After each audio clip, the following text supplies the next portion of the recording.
አሁን ማትስ ፈተና እንዴት ከ45 አመት ብዬ ግን ለአባዬ ያሳየዋለሁ። አረ በመድኃኒዓለም ምን እንደሚሻለኝ አንተ እዚህ ምን አባዬ እየሰራ ነው? አባዬ መጣ። እኔማ መጥቻለሁ። ለምንድን ነው አያቱ እርገጤ ቀብር ላይ አልተገኘም? ይመች ጠራኝ። አባዬ ደግሞ እንዴ እኔ ሳይጠራኝ እንዴት ነው የምሄደው? እሺ እንዴ እኔ ኑሮ ተመሰቃቀለብኝ እኮ። የሴት ልጅ ባህሪ በጣም ከባድ ነው፣ በጣም ከባድ ነው። የመጀመሪያ ፍቅረኛ ባህሪዋ እንዴት ነበር ያልከኝ? የእሷ ባህሪ ደግሞ በጣም ደረቅ ናት። ደረቅ ሰው ታውቃለሽ? እንዴት እንዴ ባይኔ በብረቱ አይቼሻለሁ፣ እንዳትዋሽኝ። ድንጋይ የታለ ይውሽ? ባይኔ በብረቱ ስትሳሳሚ አይቼሻለሁ። እኔ ሚስትህን ነው አይንህን ነው የምታምነው? እኔን ጠረጠርከኝ ዳግም። እኔ ሚስትህን ጠረጠርከኝ። ማመኔ አንቺን ማመኔ አየው እዛ ጋር ያለው ልጅ እንዴት አባቱ እንደሚያምር እና ሄደሽ ተተበይዋ። እባክህ እኔ እኮ ቆንጆ ወንድ ማውራት በጣም ነው የምፈራው። አስቀያሚ ወንድ ነው የሚቀልኝ። ኧረ እባክሽ የምር ለዛ እኮ ነው አንተ ማውራት የቀለለኝ።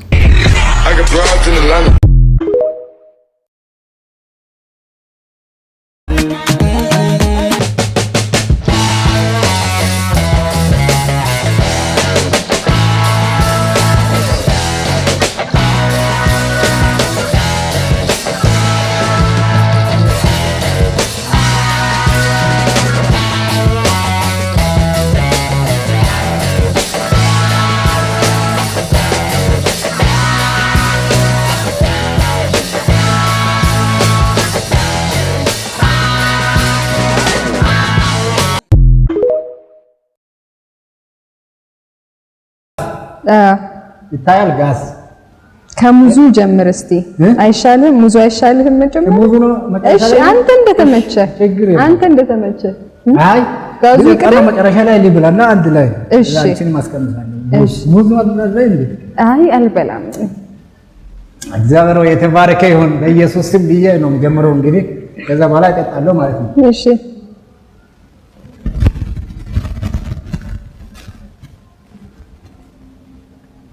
በቃ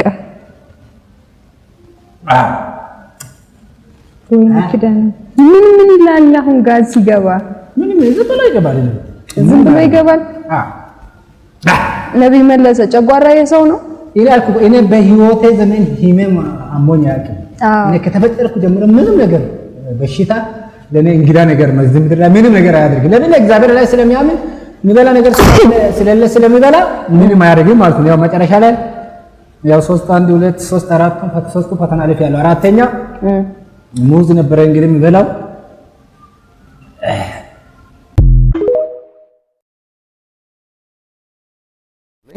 አንድ ጥያቄ ጠይቃለሁ።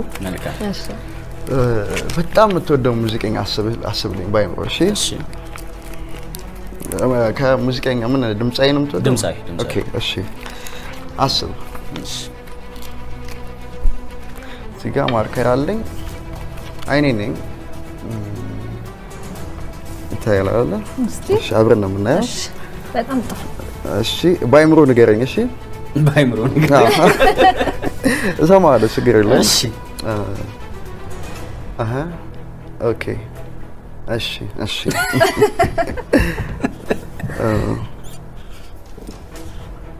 አይሻለ ሶዮ የፈረንጅ ነው ወይስ አበሻ? አበሻ። እሺ ጥልጥ ያለ በኢትዮጵያ በጣም የምትወደው? በጣም እውነት? አዎ። ሶዮ ማነው ስሙ? ሁላችንም የምንወደው የክብር አርቲስት ጥላሁን ገሰሰ። እንዴ ኧረ አቀልዶ ተነጋግረን። ኧረ የምርህን? ይሄ ደስ ይላል። እና እንግዲህ ያው ኬቢ በእውነት የምርህን ነው? እንዴ ይሄ ደስ አይልም። ይሄ ማይን እሱ ስቀጥሪ ነው እንዳጠሪ እና አብረን የሰራው ነው ያየች ነበር። አብረን ነው አይደል? ማጂክ አንብበሽዋል አይደል? እሱ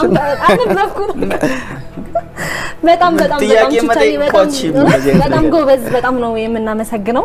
በጣም ነው ያስደመምከን ዛሬም እና በጣም ደስ ብሎናል። አትጥፋብን።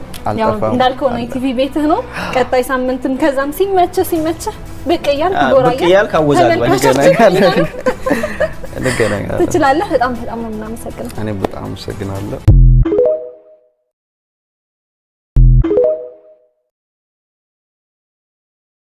አዲስ አዲስ አበባ የሚያህል ገዳም እንክፈታላችሁ?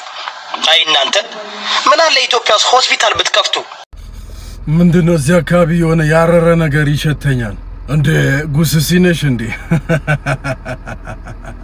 ድሮም ለበሽተኛ ሆስፒታል ብቻ ነው የሚታየው። ያልበላህን ስታክ ጥፍርህ አልቋል ተሞላው ብራዘር። ይሄ ገዳም ስራ ሲጀምር እንዳንተ አይነት ንፋስ ላለባቸው ሰዎች ቆንጆ መፍትሄ ነው። አንድ ነገር ቃል ልግባልህ፣ የሕክምና ወረቀትን ብቻ ይዘና ያለምንም ክፍያ እዛ ገዳም ውስጥ እንድትፈወስ አደርጋለሁ። አፕሮሚሲዩ። አሁን ምንም አይነት ተጨማሪ ነገር ሳይሸተን ውጣ ከዚህ ውጣ።